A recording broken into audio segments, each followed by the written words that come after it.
There you go. You managed it. I can do it. I can do it. Hold on, I can do it. Romain is coming over. Regen maps, yeah, stuff like that. Steering maps. Romain. Here, he'll tell you. Right? Tell them about the steering. You're the steering guy. How do you fit already on this? Hello, sir. Hello. I'm sorry, I'm in your office. That's good. You know? But the good point is you arrive to fit in my seat. That's good. You know? Well, I'm not. But the pedalizing a little bit. I think you'll be racing up, but yeah. I'm not what you would call like fit.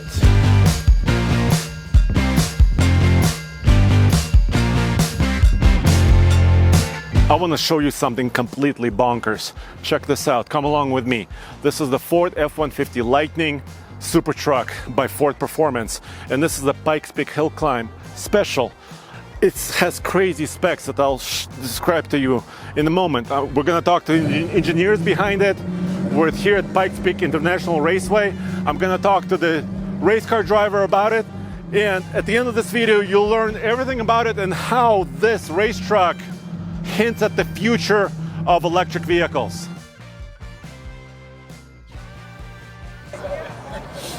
Well, I'm here with Sriram. Hey, good to see you again. Good to see you again. I think I met you in Chicago, right? Chicago. At the Chicago Auto Show. Yes. So now That was a different Lightning we were talking about. Yeah. Yes. So this is a slightly different Lightning. Yep.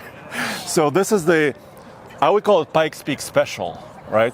This is a racing truck, racing vehicle specifically meant for Pikes Peak International Hill Climb, correct? Yep. Correct.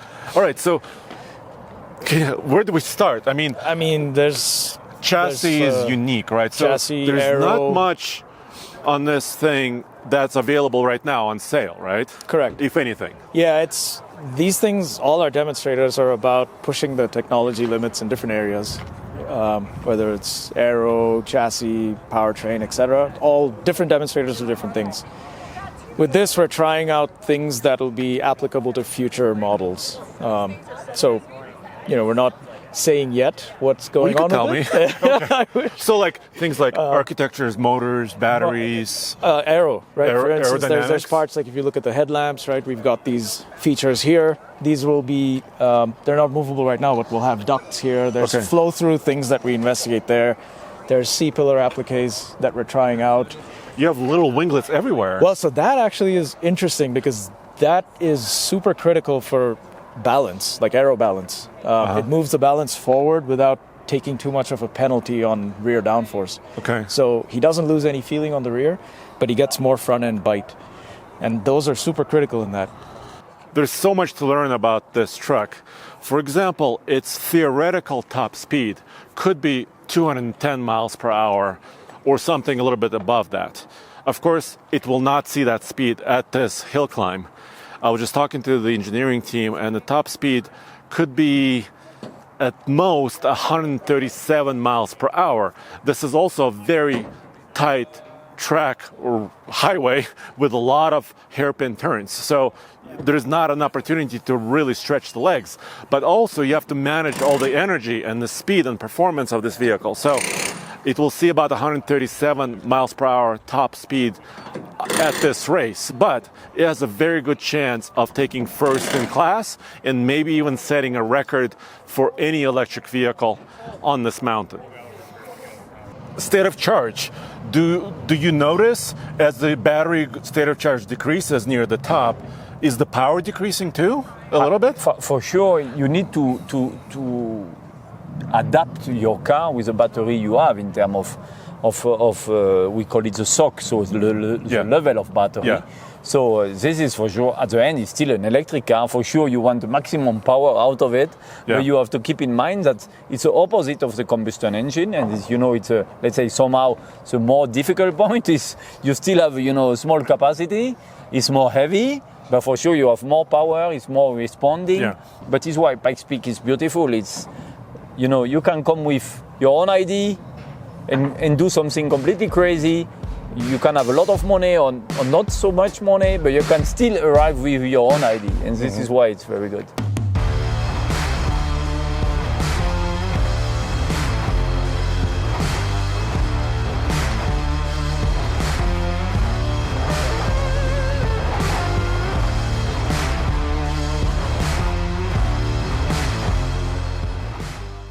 So can you tell me a little bit about the class? So there's Yeah. different classes on the mountain. Yep. The Pikes Peak International Hill Climb has been running, 102nd running, 108 years old. Yep. I mean, it has a lot of history. But is this kind of like anything goes? So open classes, or some regulations? There's regs. There's definitely regulations, and we Okay. work with Pikes Peak. Even as I think December was when we were working with them on, hey, here's what we're thinking. This is the production vehicle that it's based on. 'Cause with open class, you have to have a tie to production. Okay. You have to show them that, okay, here's the truck. Here's our version of this truck that's going to race up. Is this acceptable or not? It's not unlimited. So it's not right? like anything goes. No, Okay. unlimited is where Anything goes. anything goes. But for us, we're using this as a platform for future vehicles. So we've got to tie it to a future vehicle. And you're selling an F-150 Lightning currently. We are selling an Yeah. F-150 Lightning Yeah. currently. And even last year when we had our super van, Yes. it was based on a Transit. So same thing. We have to tie it to something that's on sale so that there's more product relevance and showroom relevance. Aerodynamics are a huge thing for race vehicles and also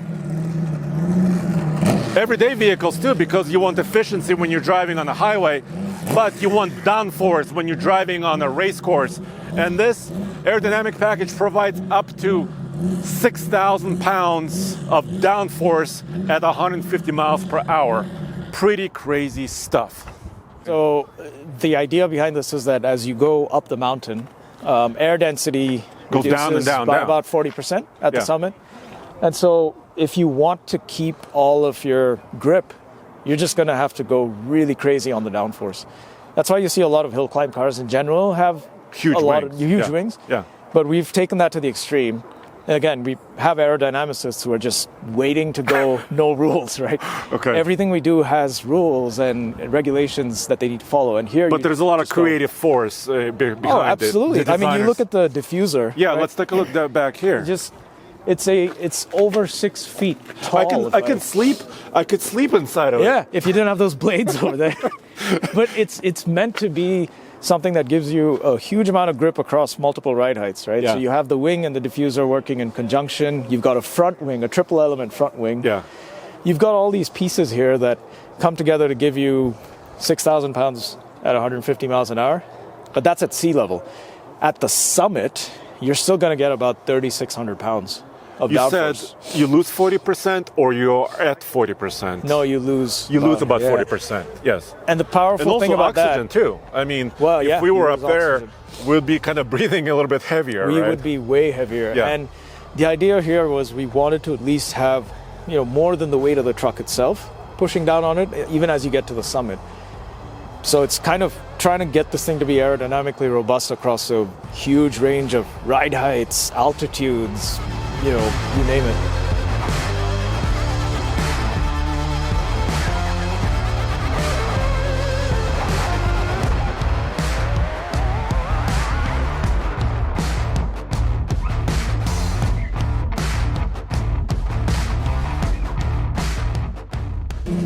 What you see right there are two motors in the rear. This is a tri-motor setup, and this is new 6-phase electric motors, very power dense.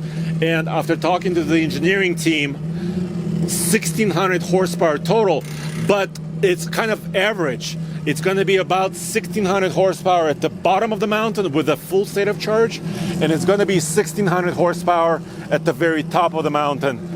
We're in a low state of charge, so that's a lot of power. Architecturally, very similar to what we were using in the Supervan because we had a short development window.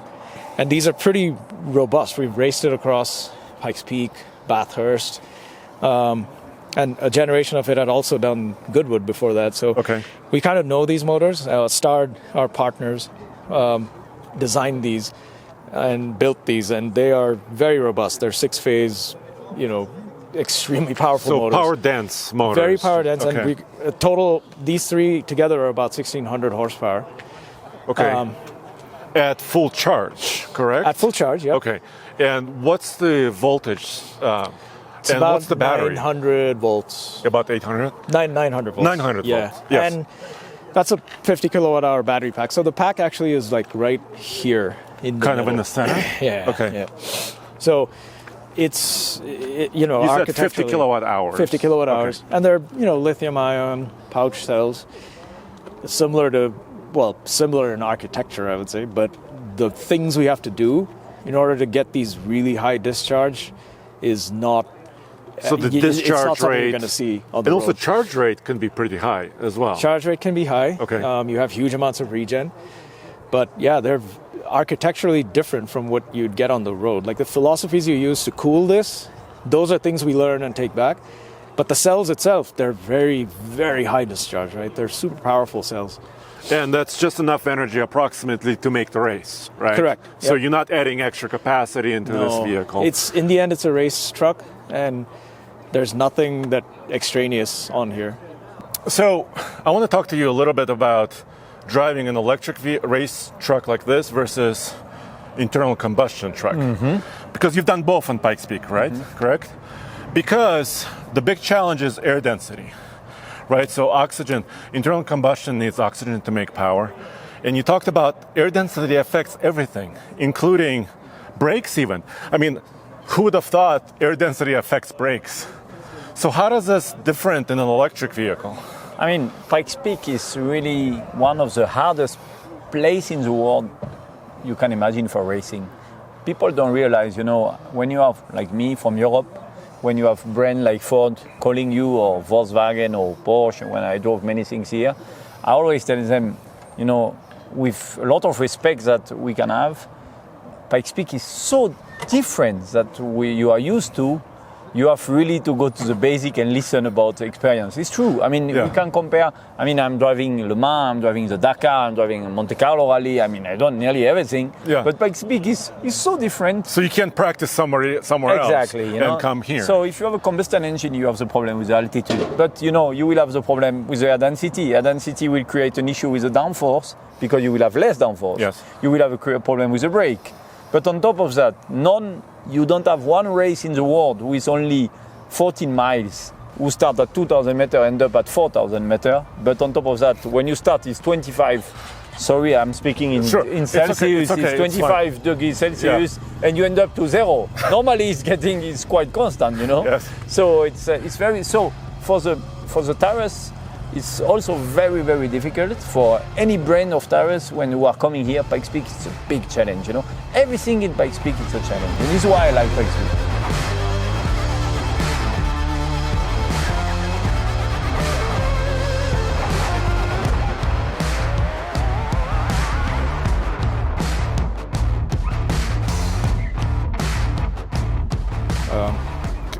Can we glance inside? Yeah, Can we please, open go it up? ahead, yeah. How do I open it? Okay. Like that. There you go. Kind of almost like gullwing. It's a going truck. Well, not a gullwing, but like it kind of scissors up a little bit. Yep. Carbon fiber body panels. Carbon fiber. Yep. And the race cage. I mean, everything. I mean, for safety in mind, right? Absolutely. And the battery as well, right? Battery is an FIA certified pack, and so it's like a very solid carbon fiber and Xylon case. Incredibly robust. It's sitting right there under the cabin there. Okay. And Romain Dumas is the pilot. Is in the this pilot, case. yep. Yeah. I would like to. I'm going to talk to him a little bit after Yep. after we talk. So this is a Pikes Peak special. I mean, people say that term, but I mean, this vehicle is designed and configured right now to run on public roads up to 14,100 plus feet Yeah. above sea level. Yep. And the roads up there are destroyed by ice, cracked. The bumpiness, yeah. Bumpiness of the road. is ridiculous. Yeah. It's for a race vehicle. It's not what any kind of race vehicle ever sees, right? So it's a very special, unique thing. Absolutely. The lack of grip, the bumps, they're all unique. I don't know if I can fit in there. I'm a little bit taller than Romain. You can try it. Go Can I try it? Yeah, what if go I ahead. What if I put my knee into something and I No, destroy you'll be something? fine. You'll be all right. You Here want you to give go. it a shot? Yeah, I'll give it one shot.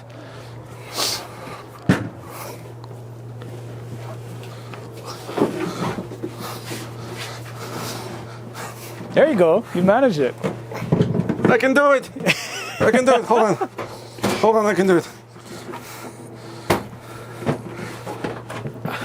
I'm a little bit fatter than Romain Dumas, I think. But You know, he whoa. does. He's more of a jockey size. This is cool. Can I take the camera? This is super cool. So can you walk me through a little bit? I mean, obviously there's gauges. There's lots of controls on the steering wheel too. Yeah, so you got your traction control settings, diff settings. This is when we have different modes, and if you want extra power. Mm-hmm. So like in Bathurst, we had a power map with a rocket button would give you the full 2,000 horsepower. Okay. Otherwise, you cut it down. It just depends on the circuits. We change out what we do. Some of these are radio buttons, obviously. But yeah, a lot of it is brake balance, traction control.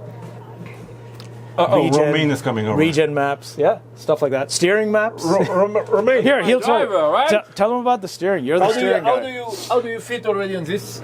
Hello, sir. Hello. I'm sorry, I'm in your office. That's good, you know. But the good point is you arrive to fit in my seat. That's good. You know? Well, I'm not. But the pedal, I think, a little bit. I think you'll be racing up, but yeah. I'm not what you would call like fit very well. I mean, I let myself go, but I am here. Okay, that's good. So it's missing the steering now. Yeah. Right. So tell me a little bit about, first of all, kind of the steering controls. I mean, obviously not something competitive secret, but just in general.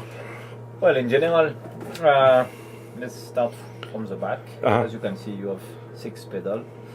I mean, the first 2, this is to go forward, to go backward, reverse. This is quite easy. With these 2 others, I mean, these 4 others, we can add some function. Let's say like if we want on a special braking to have more regeneration on the braking, I could activate the pedal like that, and it will be at the specific braking more regeneration.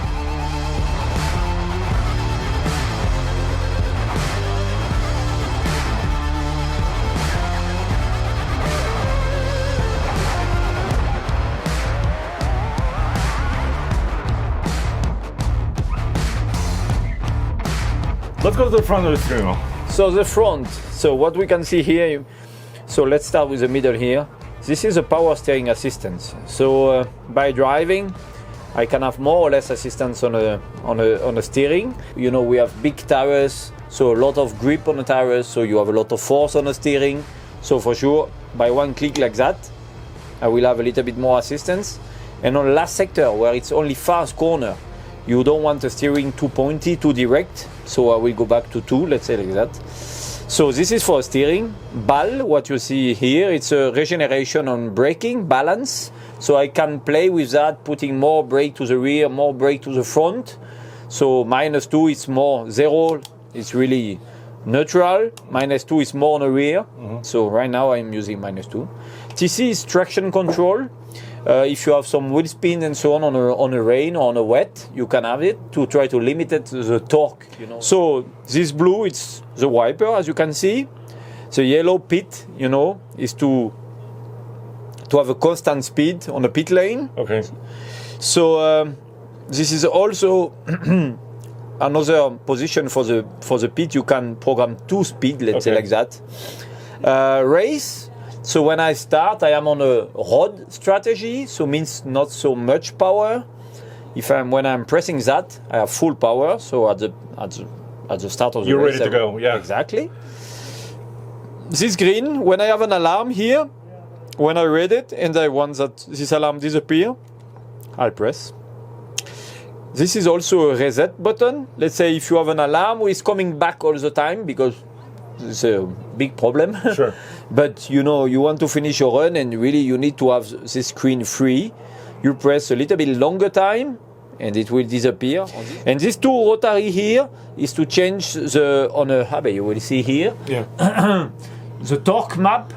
So right now we are in 0 front and 0 rear. So you have these 2 rotary. By this, I can put more or less power on the front and the rear axle in terms of how soon I'm going on throttle. Means, let's say I have some oversteer on power, so I will reduce the torque map rear. I will put 1 click less to have a little bit delay on power. That is the biggest difference with this electric car compared to an atmospheric car or turbo car. a normal engine. You can play a lot more with the e-motor and change the balance of the car by driving. A lot more than on a conventional race car. Or single engine car, right? Exactly, that you can play. Even on the Carré Le Mans, we can play a little bit with the TC, with the migration on the braking, but that's it. Here, you can really completely turn the car. Again, in Pikes Peak, it's not too easy because it's not a lot of long straight and so on. So you really need to understand what you will do and to feel what you will do. But I have to say now I know what I'm doing, so I can play with it. Yeah. Wow. I learned a lot. I've been coming here to Pikes Peak Hill Climb for 15 years, and I learned something every single time I'm here. This is a cool race. If you have some time, check it out on Sunday, just coming up in a couple days. Check it out, follow the results, and see, because something crazy always happens, be it weather, some sort of other things going on this crazy 12.42 mile climb up one of the tallest mountains in Colorado. Thanks for joining me. I'll see you next time at oldtfl.com. Wow.